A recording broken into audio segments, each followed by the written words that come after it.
नमस्कार. मी प्रशांत वनकोरे यूट्यूब चॅनलवर आज आपलं स्वागत आहे. तर आजचा विषय आहे, टॉपिक आहे सायकोलॉजी. तर आज आपल्याबरोबर हेता मॅडम आहेत. नमस्कार मॅडम. नमस्कार. आज अपने यूट्यूब चैनल में आपका स्वागत है. तो सबसे पहले हेता मैडम का पहले इंट्रोडक्शन में देता हूँ. तो हेता वोरा शाह मैडम ये साइकोलॉजिस्ट एंड थेरेपिस्ट है. 7 साल से प्रैक्टिस कर रहे. Master of arts in clinical psychology में उन्होंने किया है. और उनका working experience working with patients with relationship issues, family problems, marital issues, career coaching, parenting, और उनका कोर स्किल्स है blended approach, psychological assessments and testing, knowledge transfer, workshop and seminars, interventions, strong interpersonal skills. और उन्होंने certificate लिया है dance movement therapy में, relational emotive behaviour therapy, counselling, expensive arts in therapy, diploma in graphology. इतने सारे आपने बहुत कम as में अचीवमेंट किया है मैडम. तो आज आपके ये सब मैं देख रहा था तो बहुत गर्व फील हो रहा है कि इतना कम एज में आपने इतने सब ये किया है. तो आज के लिए मेरा पहला क्वेश्चन है आपको कि साइकोलॉजी, ये एग्जैक्टली साइकोलॉजी मतलब क्या है? साइकोलॉजी ये शब्द से बहुत सारे मिथ जुड़े हुए हैं, बहुत सारी धारणाएं जुड़ी हुई है.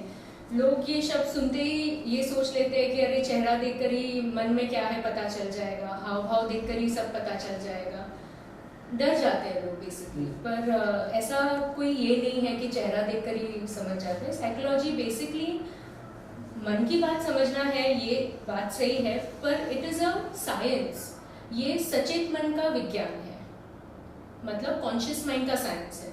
सो साइकोलॉजी में बेसिकली आपका थॉट, फीलिंग्स, बिहेवियर, ये सब चीज़ों के ऊपर ज़्यादा स्टडी हुआ होता है. उसके अलावा आपका कॉन्शियस माइंड किस तरह से फंक्शन करता है, उसमें मेमोरी, अटेंशन, रीजनिंग, ये सब कैसे फंक्शन होता है, उसके बारे में पढ़ा जाता है. अगर आप नॉर्मली देखने जाओ तो अगर किसी फिजिकल बीमारी के लिए आप डॉक्टर के पास जाते हो तो डॉक्टर आपका बॉडी चेकअप करेंगे.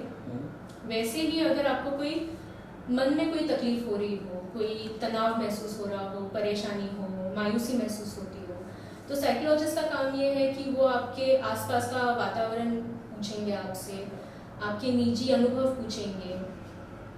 ये सब चीज़ें पूछ के उनका चेकिंग होता है वहाँ पे बेसिकली. उसके अलावा आपके थॉट पैटर्न्स कैसे हैं, थॉट, फीलिंग्स, बिहेवियर का एक पैटर्न डेवलप हुआ होता है. बचपन से हम कुछ चीज़ें ऐसे ही सीख लेते हैं तो उन चीज़ों के पैटर्न्स डेवलप हो जाते हैं. वो पैटर्न्स हम समझते हैं, उस पर हम गौर करते हैं और उसके हिसाब से फिर आप जो महसूस कर रहे हो उसके थ्रू आपको रास्ता बताने की कोशिश करते हैं. उसमें कहीं पे भी ये नहीं है कि ये बहुत लोगों के मेरे तरफ क्वेश्चंस हुए हैं या उनके कन्फ्यूजन्स रहे हैं कि अरे साइकोलॉजिस्ट के पास जाना मतलब ये हो जाता है कि अगर वो बोले कि ये करना है तो वैसे ही करना पड़ता है. तो अगर वैसा कुछ अगर आपको लग रहा है या वैसा आपका कोई अनुभव हुआ तो that is not exactly what happens. Basically psychologist अगर समझो आपका, फॉर एग्जाम्पल एक पेशेंट है जिसका उसके भाई के साथ कोई तकरार चालू है जिसके कारण उसको बहुत तनाव महसूस हो रहा है. जब वो मेरे पास आते हैं तो मैं उनको ये नहीं बता सकती हूँ या ये बताना मेरा काम नहीं है कि आपने क्या बात करनी है, क्या बात नहीं करनी है, ये सही है, ये गलत है. नहीं, मुझे उन्हें सिर्फ ऑप्शंस बताने हैं, क्या हो सकता है ये बताना है, और उसके बाद उन्हें क्या चूज़ करना है ये उन पे छोड़ना है. उसके कॉन्सिक्वेंसेस मैं उनको बता सकती हूँ कि ये करने पे ये हो सकता है.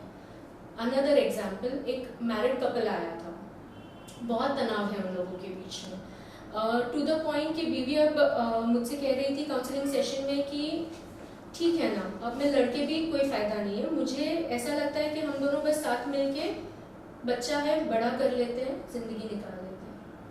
तो उतना स्ट्रेस था उनके मैरिज में. तो उसे वो चीज़ के लिए गाइडेंस देना कि अगर तुम वैसा करना चाहते हो उसमें कोई प्रॉब्लम नहीं है, that is a choice that you are making. पर उसमें आगे चल के अगर आपके पति कोई चॉइसेस बना रहे हैं उस पर फिर आपका हक नहीं बनता है कि आप कोई सवाल उठाओ. उसके अलावा इस तरीके का एक वैवाहिक जीवन आप बिता रहे हो, आपके बच्चे के सामने उस चीज़ों का असर होता है। तो ये सब चीज़ें मुझे उनको सुधरता नहीं है उस टाइम पे, दिखाई नहीं देता कि अगर हम ये करें तो ये हो सकता है। तो ये सब चीज़ें उनको इवेल्युएट करने में मदद करनी है, ये काम हो जाता है। और कुछ थॉट पैटर्न्स डिप्रेशन एंजाइटी के एक अलग ही लेवल पे होते हैं, वो बहुत टेक्निकल हो जाता है। तो उसमें फिर उनके वो थॉट पैटर्न्स तोड़ना, उनको मदद करना कि अलग तरीके से सोचें, पर्सपेक्टिव चेंज करें, नज़रिया बदले, ये सब एक साइकोलॉजिस्ट का काम है। तो psychology is basically helping you with all these things and it is because we study the conscious mind, हम लोग ये कर सकते हैं। एक सही दिशा दिखाने का काम आप करते हो। तो ये जो काउंसलिंग, साइकोलॉजी और साइकेट्री, इसमें तीनों में क्या डिफरेंस है? काउंसलिंग, साइकोलॉजी और साइकेट्री में डिफरेंस मेनली अगर आप पूछो तो काउंसलिंग ऐसी एक चीज़ है मेरे हिसाब से पर्सनली कि जो हर किसी को आनी चाहिए। मतलब वो एक स्कूल में, अगर मेरा ओपिनियन मानोगे तो स्कूल में 1-2 साल के लिए एज अ सब्जेक्ट होना ही चाहिए बच्चों को, भले 2 साल के लिए रखो पर वो होना चाहिए। कॉन्फिडेंस लेवल बढ़ जाता है। कॉन्फिडेंस लेवल बढ़ जाता है। उसके अलावा रिश्ते जो होते हैं या जो स्ट्रेस होता है, जो तुम्हारे एनवायरनमेंट में 10 चीज़ें होती है, जॉब में स्ट्रेस होता है, फ्रेंड्स के साथ गड़बड़ हो सकती है, शादी में गड़बड़ हो सकती है, बहुत मतलब, और आजकल तो कंपटीशन का भी लेवल अलग ही है। तो वो सब चीज़ें भी स्कूल में ही अगर सीखने मिले कि अगर कोई तुमसे बात कर रहा है, बेसिक लिसनिंग स्किल्स क्या होते हैं, अगर आप किसी की बात सुन रहे हो तो बहुत बार ये हो जाता है कि हम जवाब देने के लिए बात सुन रहे होते हैं, सुनने के लिए, समझने के लिए, सामने वाले की जगह पे रहकर खुद को वो चीज़ें महसूस करवाने के लिए, जिसको एम्पैथाइज करना बोलते हैं, उसके लिए कैसे बात सुनते हैं, ये हमें आता ही नहीं, क्योंकि ये कभी हमें सिखाया ही नहीं जाता है। सुनना भी बहुत इम्पोर्टेंट है। बहुत इम्पोर्टेंट है। आजकल वो बहुत हो गया कि मेरा सुनो, मैं नहीं सुनूंगा किसी का। बहुत अच्छे बोला मैडम। वो है ही ऐसी चीज़ कि ना घर पे हमें सिखाया जाता है, ना स्कूल में हमें सिखाया जाता है। तो काउंसलिंग में ये नहीं कह रही हूँ कि काउंसलिंग में सुनना कैसे है ये सिखाया जाता है, but counselling is like a first aid kit. Emergency के लिए नहीं, बट ऐसा समझ लो कि कुछ होते से ही किसी के पास अगर आप जाते हो गाइडेंस के लिए, आप उनके साथ शेयर करते हो, तो अगर समझ लीजिए मैं आपके पास आई हूँ, आप काउंसलर हो, तो आपका रोल ये हो जाता है कि आप मेरी बात सुनिए, समझिए, मुझे वापस मेरे आपे में लाने में मदद कीजिए। या तो मैं दुखी हूँ, हर्ट हूँ, या तो मैं गुस्से में हूँ, कोई भी चीज़ हो सकती है, तो उधर तक लाने तक का काम एक काउंसलर का बन जाता है, गाइडेंस का काम बन जाता है काउंसलर का। So that is what counselling is. Now when we talk about psychology, psychology में इसके आगे का स्टेप आ जाता है, जहाँ पे जैसे मैंने पहले बताया था कि तुम्हारे कुछ पैटर्न्स हो गए होते हैं बचपन से, सोचने के, समझने के, महसूस करने के, बर्ताव करने के। वो पैटर्न्स अगर तुम्हारे जीने के रोज़मर्रा की ज़िंदगी में कहीं कोई ऐसी रुकावट दे रहा है कि जिसके कारण आप डिप्रेस हो रहे हो, स्ट्रेस बढ़ रहा है बिना कारण, मतलब कोई ऐसी बहुत बड़ी बात नहीं है, फिर भी हो रहा है, या चलो बड़ी बात है और हो रहा है, पर सिर्फ इसलिए हो रहा है क्योंकि आप सोच ही गलत तरीके से रह रहे हो, या शायद अगर आप और किसी तरीके से सोचोगे या किसी और तरीके से उस चीज़ के साथ डील करोगे तो ये तकलीफ आपको होगी ही नहीं। तो ये थेरेपी हो जाती है, जो काउंसलिंग में इतना नहीं होता है, साइकोलॉजी लेवल पे ज़्यादा होता है, मतलब जो साइकोलॉजिस्ट ज़्यादातर करते हैं। So that is what is the difference between counselling and psychology. When it comes to psychiatry, psychiatry में मेनली मेडिसिन का होता है, मतलब साइकेट्रिस्ट के पास आप जाओगे तो ज़्यादातर दवाइयाँ प्रिस्क्राइब करते हैं, और जिसकी ज़रूरत होती भी है, ऐसा नहीं है। हमारे बॉडी में जो न्यूरो हार्मोन्स ब्लड में रिलीज होते हैं, उनमें कभी अगर कोई इम्बैलेंसेस हो जाते हैं, कुछ कम ज़्यादा हो जाता है, जैसे सेरोटोनिन करके एक है हार्मोन है, अगर वो कम हो जाता है तो डिप्रेशन के असर होते हैं, अगर मेलेटोनिन का ऊपर नीचे हो जाता है तो स्लीप पे असर होता है। तो ये सब जब इम्बैलेंसेस होते हैं तब दवाइयों की भी ज़रूरत पड़ती ही है। और कुछ हार्मोन्स काफ़ी इंटररिलेटेड होते हैं, जैसे अभी सेरोटोनिन की बात की हमने, उसमें कैसा हो जाता है कि अगर समझो कोई है जिसने कोई बहुत बड़ा स्ट्रेसफुल इवेंट देखा है, या किसी नज़दीकी वाले को जाते देखा है, कोई गुजर गया है, तो डिप्रेसिव इवेंट है, तो वो इवेंट के कारण भी आपका सेरोटोनिन कम हो जाएगा। ऐसा नहीं है कि आप डिप्रेस हो तो ही सेरोटोनिन कम होता है, बाहर की चीजों के कारण भी कम होता है। तो सेरोटोनिन एक ऐसा हार्मोन है कि it can also be a cause as well as a result. तो उन सब चीजों में फिर एक साइकोलॉजिस्ट को साइकेट्रिस्ट के साथ मिलके काम किया हुआ बेटर रहता है। तो ये तीनों के बीच बेसिकली ये डिफरेंस होता है। अच्छा, तो ये जो इसमें क्या क्या प्रिवेंशन लिया जाए, मतलब कैसा क्या ध्यान रखेगी कि साइकोलॉजी की जरूरत पड़े ही नहीं, मतलब ये तो अभी आज के तारीख में बहुत मुश्किल है।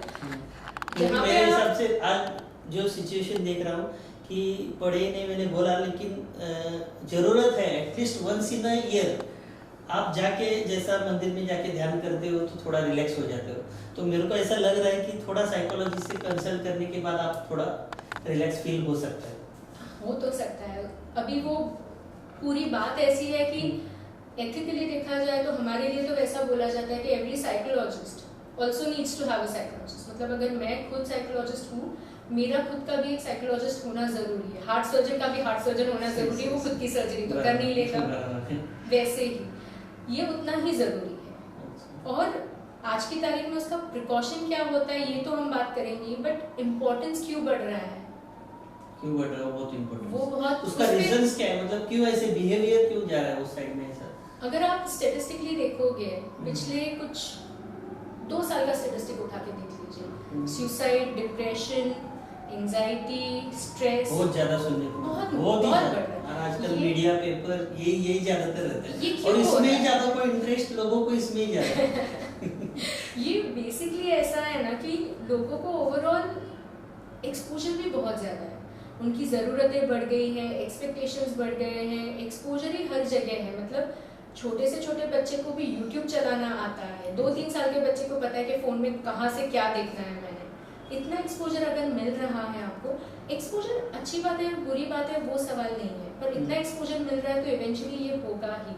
स्ट्रेस बढ़ जाता है लोगों को आजकल, स्ट्रेस के कारण भूख नहीं लगती है, नींद नहीं आती है, ऐसे केसेस आते हैं मोबाइल की वजह से। मोबाइल की वजह से छोड़िए, काम का स्ट्रेस भी तो बढ़ रहा है ना। काम, मोबाइल सिर्फ एक जरिया है जिसके कारण ये पता चल रहा है कि अरे दुनिया कहाँ की कहाँ है, हमें भी वहाँ पहुँचना है, ये एक्सपेक्टेशंस बढ़ जाते हैं।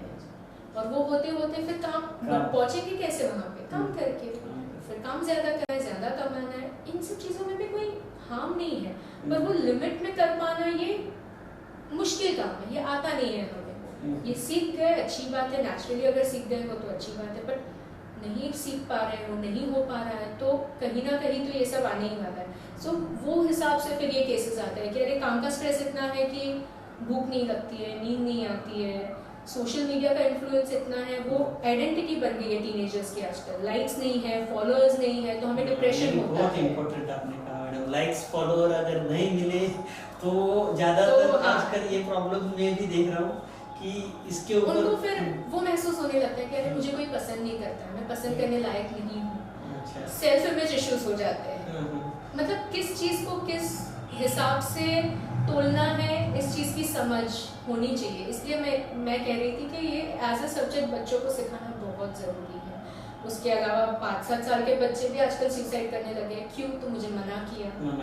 पेरेंटिंग में भी कहीं ना कहीं वो एरर्स होने लगे हैं, क्योंकि पेरेंट्स भी वापस उसी अंधाधुन जिंदगी में है कि जब हम ऐसा नहीं कह रहे हो कि बच्चों पे ध्यान नहीं देते, बट कहीं ना कहीं कुछ इम्बैलेंसेस हो जाते हैं, कोई चाहकर बच्चों के साथ गलत नहीं करता है, हो जाते हैं। तो उन सब चीज़ों के कारण आज साइकोलॉजी का इम्पोर्टेंस इतना बढ़ गया है। अगर आप 10-12 साल पहले की बात ले लो तो ये किस्से हमने कभी सुने नहीं थे, आजकल ज्यादा बढ़ गया है। फैमिली या फिर उनका जो बॉन्डिंग, हर केस का कारण अलग होगा। कभी कभी ऐसा भी होगा कि इतने लोग हैं कि मैं घुटन में जी रही हूँ, तो ये भी वो होता भी सही है। लेकिन इससे आप कैसे सावधान रहिए, इस सब चीज से कैसे आप अवॉइड कैसे कर सकते हो? देखिए अभी साइकोलॉजी के स्पेक्ट्रम में ऐसी तो बहुत सारी बीमारियां हैं, जैसे ऑटिज्म है, स्किज़ोफ्रेनिया है, ADHD है, ये सारा तो जेनेटिक है। तो इसमें अगर आप जेनेटिकली भी हो जाता है। हाँ यस, इसमें आपको साइकोलॉजी की मदद से राहत मिल जाएगी, पर ऐसा आप कुछ नहीं कर सकते कि ये चीज़ हो ही नहीं, कुछ चीज़ें आपके हाथ के बाहर है। तो साइकोलॉजी का वहाँ पे role in terms of relief हो जाता है, पर प्रिकॉशन के मामले में जिस तरह से आप पूछ रहे हो तो वहाँ कुछ केसेस ऐसे होते हैं कि जहाँ पे प्रिकॉशन का स्कोप नहीं है, जैसे मैंने बताया कि ऑटिज्म बोल लो, स्किज़ोफ्रेनिया बोल लो, ADHD, ऐसी तो बहुत सी साइकोलॉजी के इसमें भी बीमारियाँ हैं, या बीमारियाँ के अलावा डिस्टर्बेंसेस है कि जिसका कोई प्रिकॉशन नहीं है। अगर आप डे टू डे लेवल पे मुझसे प्रिकॉशन पूछ रहे हैं तो उस हिसाब से सेल्फ केयर जो बोलते हैं ना, वो होना बहुत ज़रूरी है। और इसमें सेल्फ केयर में जैसे फिजिकल चीज़ों के लिए बोला जाता है कि नहीं, डाइट अच्छा होना चाहिए, एक्सरसाइज करो, मेडिटेट करो, वैसा साइकोलॉजी के इसमें मैं आपको डाइट नहीं बता सकती पर से। हाँ, एक्सरसाइज करने से बहुत फर्क पड़ता है, डिप्रेशन के पेशेंट्स के लिए, एंजाइटी के पेशेंट्स के लिए बोल लो, स्ट्रेस के लिए तो उससे बेटर कुछ ये नहीं है। तो एक्सरसाइज करो, मेडिटेट करो, ये सब चीज़ें हैं, बट डाइट कोई ये नहीं है, वो ऑल टुगेदर अलग है। डाइट की जगह एक अलग रूप में मैं बता सकती हूँ कि आप खुद पे गौर करो, मतलब क्या जी रहे हो, आपके आसपास के लोगों पे गौर करो, आपके अपनों पे गौर करो, अगर ज्यादा नहीं तो ठीक है, महीने में एक बार थोड़ा वक्त अपने साथ बिता लो, ये बहुत इम्पोर्टेंट, डायरी लिखो। आज वक्त ही नहीं है मैडम, सब है वक्त नहीं है, थोड़ा अपने लिए ही नहीं, वो भी एक हिस्सा हो सकता है। और मतलब अपने लिए अगर वक्त निकाल रहे हो तो दैट अगेन डजंट मीन कि आप फोन लेके बैठो, बिना कुछ की, नॉट नेसेसरी फोन लेके बैठो, बट कोई ऐसी चीज पे करने की कोशिश करो कि जिससे आपका ध्यान आपके अंदर की तरफ जाए, कि आपको अगर कोई चीज परेशान कर रही है, आज आपको नहीं महसूस हो, अचानक से कुछ टाइम बाद महसूस हो। इस पे भी एक एग्जांपल मैं आपको बताना चाहूँगी। अभी एक पेशेंट है जिनको कुछ चीज़ों के कारण स्ट्रेस हो रहा था, बीच बीच में उनको तकलीफ हो रही थी, समझ के आ रहा था कि अरे मुझे कुछ ठीक नहीं लग रहा है, कुछ जम नहीं रहा है, पर अब बात यहाँ तक पहुँच गई है कि वो बोलना क्या चाह रहे हैं और बोल क्या रहे हैं समझ नहीं पा रहे हैं। हम उनको क्या बताना चाह रहे हैं उसका भी उनको इवैल्यूएशन चला गया, मतलब वो इतने हद तक वो डिस्टर्ब हो गए। तो उधर तक आपकी बात नहीं पहुंचनी चाहिए। जब आपको समझ में आया था पहली बार में कि अरे कुछ तो गड़बड़ हो रही है, आसपास लोग हैं, लोगों से बात कीजिए। ठीक है, चलो लोग नहीं है, NGOs भी है ऐसे बहुत सारे के जो आपको साइकोलॉजिकल सर्विसेज प्रोवाइड करते हैं। अगर समझो फाइनेंशियस इज अ इशू, फाइनेंसेस नहीं है उतने, तो वैसी हेल्प ले लीजिए। बाकी साइकोलॉजिस्ट भी होते हैं, अगर आप वो सर्विस लेते हो दैट इज ऑल टुगेदर अलग बात हो जाती है।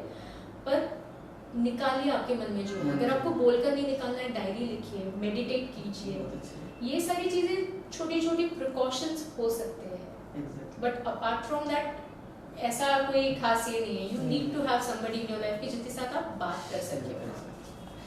अच्छा मैडम, आज आपने आपका एक अनमोल टाइम देके हमारे YouTube चैनल पे बहुत ही अच्छी जानकारी शेयर किया, और ऐसा ही आप और कुछ अलग अलग सब्जेक्ट पे आपके इसमें हमको गाइड करते रहेगा। Thank you madam. Thank you so much.